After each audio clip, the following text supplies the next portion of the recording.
तो दोस्तों नमस्कार, जय हिंद। स्वागत है आपका इस वक्त की बड़ी खबर में। हजारों सैनिक टैंक आमने सामने, सीमा पर चीन और भारत के तनाव का नक्शा देखिए। जी हाँ दोस्तों, बड़ी खबर निकल कर आ रही है, आपको बता देना चाहते हैं। पूरी खबर देखने से पहले लाल बटन दबाकर चैनल को सब्सक्राइब जरूर कर लें। पूर्वी लद्दाख में देशों ने एक दूसरे के आमने सामने भारी संख्या में फौजियों, टैंकों, हथियार युक्त वाहनों और होवित्जर तोपों में तैनात कर रखा है। इस बीच Indian army chief general MM Naravane ने गुरुवार को चुशुल सेक्टर पहुंचकर वहां की रक्षा तैयारियों का जायजा लिया। वहीं air chief marshal RKS Bhadauria ने भी अग्रिम मोर्चे के सैन्य हवाई अड्डों का निरीक्षण किया।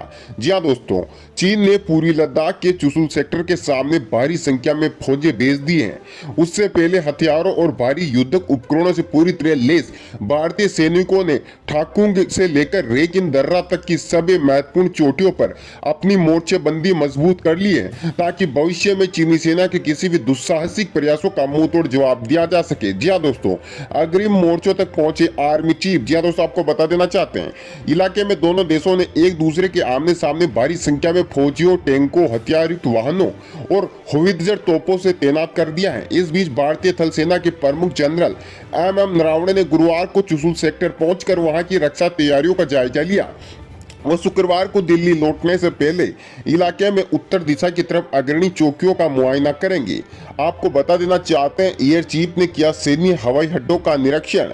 लद्दाख से अरुणाचल प्रदेश तक 3488 किमी की वास्तविक नियंत्रण रेखा LAC चरम पर पहुंचने तनाव के बीच भारतीय वायुसेना के प्रमुख air chief marshal RKS Bhadauria ने बुधवार को हासीमारा समेत पूरे ईस्टर्न सेक्टर में अग्रणी मोर्चों पर बने सैन्य हवाई अड्डों का निरीक्षण किया। कुल मिलाकर ऐसा अंदाजा लगाया जा रहा है कि अगर बातचीत से मसला हल नहीं होता है, ये विवाद नहीं सुलझता है, तो भारतीय सेना पूरी तरीके से हाई अलर्ट पर है, पूरी तरीके से तैनात कर दी गई है। हमारे भारत के वीर जवान डटे हुए हैं, यानी कि आने वाले समय में सैन्य विकल्प भी आजमाया जा सकता है। जंगी हालात भी दिखाई दे रहे हैं। एक सीनियर ऑफिसर ने कहा, वैसे तो पूरी LAC पर भारी संख्या में सैनिकों और हथियारों की तैनाती के कारण हालात बहुत गंभीर हैं, लेकिन पूरी लद्दाख में स्थिति बिल्कुल विस्फोटक है। जी हाँ दोस्तों, आपको बता दें, उधर भारतीय रक्षा मंत्री राजनाथ सिंह संघाई सहयोग संगठन की बैठक में हिस्सा लेने रूस की राजधानी मॉस्को में हैं, जहां उन्होंने रूस के रक्षा मंत्री जनरल सर्गेई शोइगु से मुलाकात की है। सूत्रों की माने तो चीन के रक्षा मंत्री वेई फेंगे ने भी अपने समकक्ष राजनाथ सिंह के साथ शुक्रवार को बैठक के लिए समय मांगा है। हालांकि अभी तक भारत की ओर से इस पर कोई जवाब नहीं दिया गया है। तो वहीं दोस्तों, आपको ये भी बता दें, 29 और 30 की रात भारत ने इन चोटियों पर की थी मोर्चेबंदी। LAC पर बिल्कुल विकट परिस्थितियों के बीच दोनों देशों ने सैन्य बातचीत का रास्ता खोलकर रखा है। चुशुल मोल्डो बॉर्डर पॉइंट पर गुरुवार को चौथे दौर की ब्रिगेडियर स्तर की बातचीत हुई। हालांकि इस बार भी बातचीत बेनतीजा रही। चीन इस बात से हैरत में पड़ा है कि भारत ने 29 और 30 अगस्त की रात को कैसे पेंगोंग झील, स्पांगुर गैप, रेंजिंग दर्रे और रेंचिंग पहाड़ियों से गुजरने वाले रेकिन दर्रे पर अपनी मोर्चेबंदी कैसे कर ली।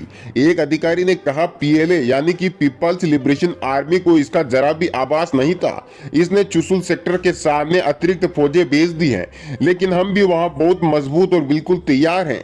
इतना ही नहीं, पूरी लद्दाख में हम पूरी तरह चौकस हैं। तो दोस्तों, आपको बता देना चाहते हैं कि अब लगने लगा है कि सेना पूरी तरीके से अलर्ट पर है, खुली छूट मिली हुई है, पूरी तरीके से निगरानी रखी जा रही है, चीन की हरकतों पर लगातार मोर्चेबंदी की जा रही है। इससे एक चीज तो दोस्तों साफ हो जाती है कि आने वाले समय में अगर चीन नहीं सुधरता है, अपनी हरकतों से पीछे नहीं हटता है, हरकतों से बाज नहीं आता है, तो फिर भारतीय सेना मुंह तोड़ जवाब देने के लिए हमारे हिंदुस्तान के वीर और बहादुर जवान पूरी तरीके से तैयार है। कुल मिलाकर आने वाला वक्त लग रहा है कि जंग जैसे हालात बन रहे हैं। वही दोस्तों, राजनाथ सिंह रूस गए हुए हैं मॉस्को में, ताकि वहां पर जो है दोस्तों बैठक कर सके, बड़ी बैठक कर सके। चीन भी जो है राजनाथ सिंह से मिलना चाह रहा है। ऐसे में दोस्तों माना यह जा रहा है कि कुछ मीटिंगें, बड़ी बड़ी मीटिंग और बाकी है वो और हो जाए, उसके बाद शायद कोई निर्णय निकल कर आ सकता है कि आगे इस विवाद को किस तरफ मोड़ा जाएगा, क्या इस विवाद का निपटारा होगा या नहीं होगा। ये सारी बातें दोस्तों जल्द हम सबको पता चल जाएगी। अगर चीन अपनी हरकतों से बाज नहीं आता है, तो फिर चीन जो है दोस्तों, उस चीन को जो हिंदुस्तान उसकी औकात दिखा देगा। चीन अच्छी तरीके से जानता है कि ये आज का हिंदुस्तान है, 21वीं सदी का हिंदुस्तान है, जो कि अत्याधुनिक हथियारों से लैस है। और चीन की दोस्तों अब हालत खराब होने वाली है। चीनी सैनिकों ने अभी 29 और 30 अगस्त की दरमियानी रात और 31 अगस्त को भी पेंगोंग सो इलाके में भारतीय सीमा में घुसपैठ की कोशिश की थी, लेकिन भारतीय सैनिकों ने उन्हें मुंह तोड़ जवाब देते हुए खदेड़ दिया। या दोस्तों, अरुणाचल प्रदेश के अंजाव जिले में भारतीय सैनिकों की हलचल में तनातनी बढ़ने का संकेत दे रही है, लेकिन सरकार के साथ 7 सैन्य अधिकारी भी इनसे इंकार कर दिया है। अंजाव की chief of civil service Ayushi Sudan ने कहा कि सैन्य मौजूदगी निश्चित तौर पर बढ़ी है, लेकिन जहां तक घुसपैठ चीन की बात है तो इस तरह की कोई भी पुष्ट रिपोर्ट नहीं है। उन्होंने आगे कहा कि वहां भारतीय सेना कई बटालियन भेजेगी। जी हाँ दोस्तों, तैनात की है। उन्होंने रॉयटर्स को टेलीफोन पर बताया गलवान की घटना के बाद से ही सैन्य तैनाती बढ़ी है, लेकिन उससे पहले से ही तैनाती बढ़ाने की प्रक्रिया शुरू हो चुकी थी। अरुणाचल प्रदेश 1962 में भारत चीन के बीच हुई जंग के केंद्र में रहा था। अब सुरक्षा विश्लेषकों ने चेतावनी दी है कि यह एक बार फिर से दोनों देशों के बीच तनाव का केंद्र बन सकता है। हालांकि भारतीय सेना की प्रवक्ता लेफ्टिनेंट कर्नल हर्षवर्धन पांडे ने कहा कि चिंता की कोई बात नहीं है, इलाके में जवानों को आना नियमित रोटेशन का हिस्सा है। पांडे ने रॉयटर्स से बातचीत में कहा, असल में यह यूनिट्स में हो रहा बदलाव है, यह हमेशा होता है, इसमें कोई नई बात नहीं है। अगर अभी की बात करें तो इस मोर्चे पर चिंता की कोई बात नहीं है। जी हाँ दोस्तों, दूसरी तरफ अरुणाचल प्रदेश से लोकसभा सांसद तापिर गाओ ने बताया कि चीनी सैनिक नियमित तौर पर भारतीय इलाकों में घुसपैठ कर रहे हैं। भारत चीन तनाव।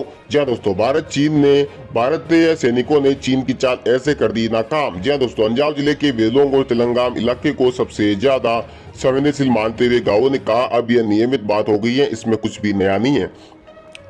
वही दोस्तों, आपको ये भी बता देना चाहते हैं कि अब जो है दोस्तों, आने वाले वक्त में चीन के लिए भारत ने बहुत ही जबरदस्त प्लान तैयार करके रखा हुआ है, क्योंकि जिस तरीके से 15 जून से विवाद चल रहा है भारत और चीन का, आपको पता ही होगा 15 जून की उस रात से ये विवाद बढ़ता ही जा रहा है।